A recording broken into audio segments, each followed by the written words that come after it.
Hi, my name is John McTaggart from Talking Blues. The purpose of this presentation is to talk about the 2020 Police Online Assessment System. Up to this point, there are 4 general systems that a police recruit could have ended up doing throughout the application process.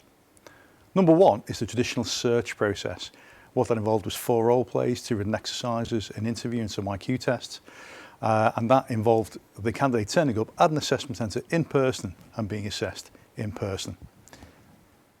Number 2 is that if you're applying for British Transport Police, you would have undertaken a totally separate system because BTP are not part of the Home Office and therefore have gone their own way in terms of assessment. We're not talking about that either. The third system that you may have come across would be number 3. And number 3 is the process used by the Metropolitan Police, in which you take the role of a police constable and are assessed in person by a physical assessment team on site in terms of various skills and exercises that you would actually have to do. However, that has been superseded by item number 4 on this list, which is an online system which involves no human interaction and the whole thing is done virtually. Before we actually get to that, what I would advise you to do is to look at these 2 key documents. The first one is the Police Service Competency Value Framework, and this replaces what used to be called the 6 behavioural competencies. You can download this document from the College of Policing website. Your own force to apply to will probably give you a link to it. And a lot of people tend to look at that and think, well, what is the importance of that? Well, in essence, it is, in a slightly long-winded way, a list of all the attributes that we look for in police recruits throughout the recruitment process. So that's a good way of listing the attributes you need to display to your assessor in order to pass.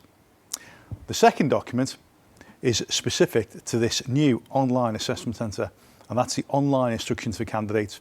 Looks very similar to the instructions for candidates from other assessment types, but remember this is specifically the one for the online system, which is very, very different from what's gone before it. But the 2 documents do need to be read together. So that brings us neatly then to the actual 2020 process itself and what it consists of. So in essence, you will undertake 3 stages. So that's what I'm going to do now and explain in this particular table. So stage 1, the box in orange at the top there, that is actually a optional stage, but in relation to the force itself. So depending on the route you've applied under and the force you've applied to, they may or may not put you through a situational judgment test. It could well be, if your force has decided you have the basic qualities to be a police officer, according to the CVS, this Competency Value Framework, that they put you straight through to stage 2. On our courses, obviously we need to cover that as well, but for the purposes of this presentation, just be aware that there is a stage 1 which you may or may not need to do. Stage 2 is a competency-based interview, and we'll come to that in a few moments. Then there are 2 elements to stage 3. The first part being a written exercise, the next part actually being a briefing exercise. And again, we're going to discuss those in more detail in a few moments. And then once you've passed all of those stages, then you'll come to the final box at the bottom of the screen there. And what that is looking to do is they're the final bits of top containing your application. So that's the point at which you may end up doing your physical, you may end up doing a medical. They'll start doing all the CRB, the Criminal Records Bureau checks on you. And it has to be said, some forces, if they haven't already interviewed you over the phone or via Skype or whatever, may well call you back just for an additional, what we term, local interview. So I want to look at each of those stages in more detail now. So to begin with, stage 1 is the situational judgment test. Now this is the one, remember, that I said to you, could well be bypassed by your particular force or by your method of application. So it could well be you just get told to go to stage 2. Right? Either way, it is what it is. So if you do have to do stage 1, it consists of the following. You are given a number of situations, in this case 12, and those situations will require you to exercise your judgment according to your own value chain and belief to actually look at a number of potential actions you could take to deal with that situation. So you have 4 options to pick for each situation. Within those options, there will be pros and cons, and you have to pick one of those lined up with the police service competency and value framework. And you want to pick the most effective response. In terms of timings of the exercise, the average time is reckoned to take apparently about 30 minutes, but it can actually take up to 120 minutes, so you're allowed to do up to 120 minutes. Struggle to think why you would take that long, quite frankly, but nonetheless, right, you are allowed that kind of length if you want. And your response is marked or with a computer, and you will get an immediate bit of feedback as to whether you've passed or failed.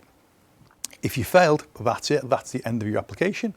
If you pass, you will receive at some point an invite to the next stage of the process. So you'll be notified you passed straight away. The invitation may or may not appear straight away to the next part of the process, but you will get one. So I've already referred back to the Competency and Value Framework, so that's the document I showed you a couple of slides back, which you're going to obviously have downloaded from the College of Policing website. And the skills that we're actually looking for within that come directly from the CVF. So let's just say, and these are simplified values, to give you an example of how this kind of thing may work is that the exercise may say to you, okay, well the force has a number of values, such as detecting offenders, such as acting professionally, such as acting ethically, such as ensuring we follow our policies, procedures, and finally our main priority of preventing crime.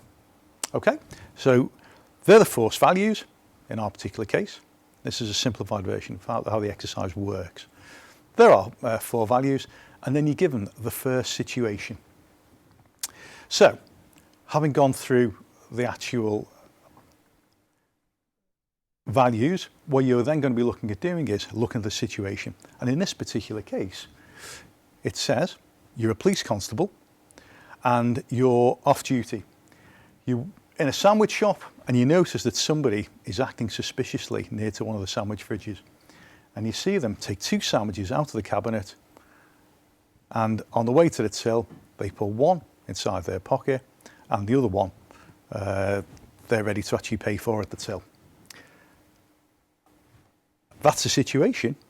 And then what happens is the actual question will be, which of the 4 options below would you take? So, option A there is, well, you're off duty, so you shouldn't do anything, because it is a big risk. You're off duty, there's any obligation you to do anything. Even if there were, you're on your own.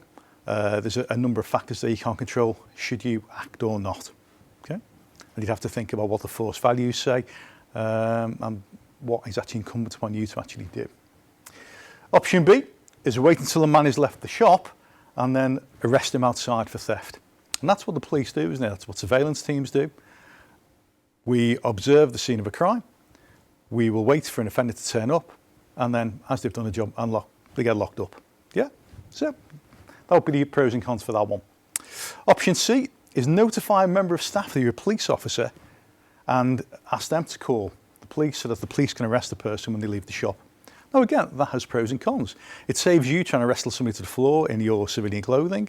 It lets your colleagues turn up who've got their radios and batons and cuffs. You're still acting proactively because you are still taking action against that. So there is a strong argument in favour of carrying out that particular task. Or option D will be before the person gets to the till. You would actually intervene and say to that individual what you've actually observed and ask them to actually either return the item that they've appeared to have no intention of paying for, or alternatively to actually pay for it. Yeah? And you'll be asked to actually pick one of those options in line with the force values. What I will say to you is that if you pick the option about getting them arrested, I tell you now, that was the wrong answer. And if you think about this slide and the one before it, you'll understand why. Moving then onto the next stage, stage 2, the interview stage. And this is interesting the way this has been done online. So there are now 5 questions in this interview, total time period of 35 minutes, and there is no physical interaction. It will be tempted to think what will happen is you will meet Constable Smith, who will interview you over Skype. That's not the way it's working. What is happening is this, is that once you've established your link with the police system, then a video clip will appear on screen. And in that video clip, somebody is going to ask you the question, but it's a recorded clip. It's not a live interview, and that's going to be disconcerting that. So you will have a recording asking you the first question. And then once you've actually got that, you then actually have 1 minute to consider what you're going to say in response to that particular question. So you're going to use that minute to think about your answer, and then you have 5 minutes to actually say what it is you want to say in terms of response to that particular question. And there is no interaction. And there's no interaction because you're not speaking to a live person. You are simply talking to a camera, which is recording what you are doing. And that process will happen 5 times, once for each question. Once you've completed the recording, the system will shut down and your interview answers will then be sent off independently to an assessor in slow time, and then you'll eventually get your answers back. It is what it is, yeah? But that's going to be a real game changer and interesting process to actually utilise. So the things we're looking for there are integrity, public service, transparency, ownership, and whether you can be innovative or open-minded. One of the insights that I would give you, or just a little thought-provoking thing to consider, is the fact that there are 5 elements to the competency and value framework. By coincidence, there are 5 questions you get asked in this interview. Yeah.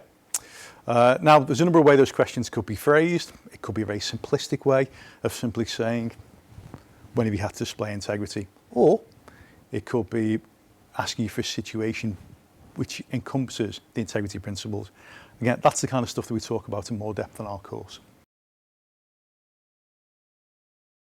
Stage 3 is in 2 parts, a little bit confusingly described in the welcome pack information, but nevertheless, stage 3 is in 2 parts. The first part I'm going to speak about is the actual written exercise, which takes about 40 minutes. So, the format of the exercise, and this is quite a traditional kind of exercise in a way, is that you are a police constable and you are given an urgent piece of paperwork, an urgent report to actually complete. Normally the premises, someone like your supervisor has asked you to do an urgent report and they've been called away urgently. And there will be a problem that you need to deal with. And you are given, as it happens according to the welcome pack, 4 items of information linked in with that problem. So it might be something like, let's say, a parking dispute or a neighbour dispute, whereby there are 2 sides of the story for you to listen to. I think it'll be that sort of that thing. So that gives you the opportunity to display a number of skills, and we go into more depth actually on the course. So your role is to actually read through that information, come to a reasoned conclusion about what it is you think the problem actually is, come up with a solution, and actually explain in writing what that solution actually is.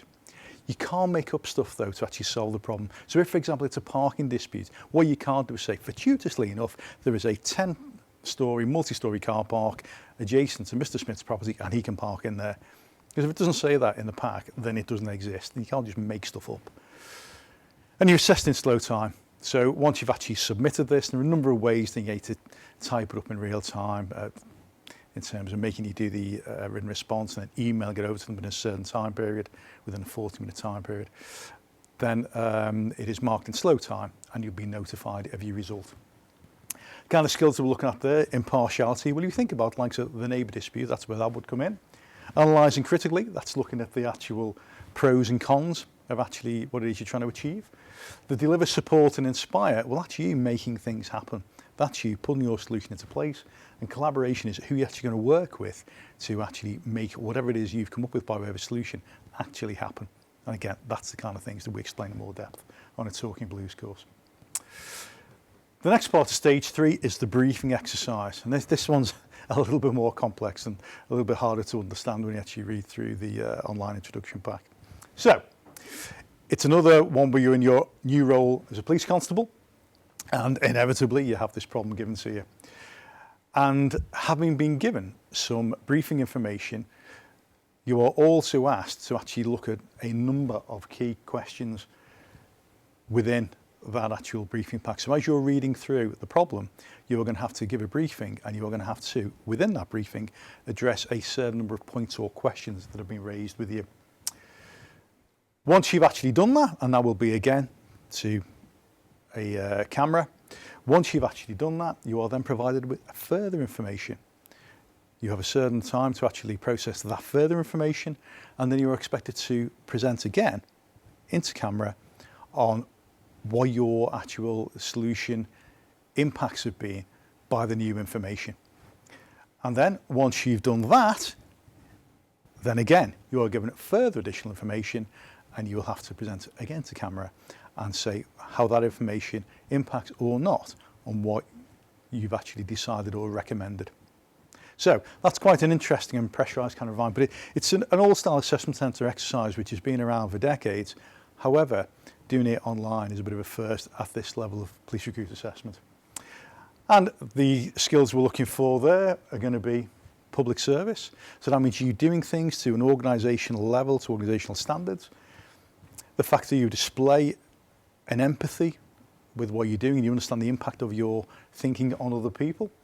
The fact that you're going to take personal ownership of that particular problem, and hopefully whatever solution you come up with will be a little bit creative.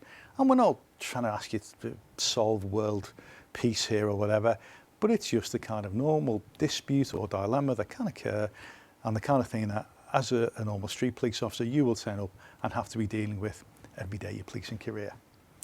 And that's stage 3. So what I've done is I've tried to put that into a little bit of a diagram for you. So you will start off with a 10-minute reading phase. You then have to think about your response. There's then the presenting to camera. Then more information is actually given with preparation time. Then further information is actually given on top of that. And the whole exercise duration is 46 minutes. That's the most interesting one, I think.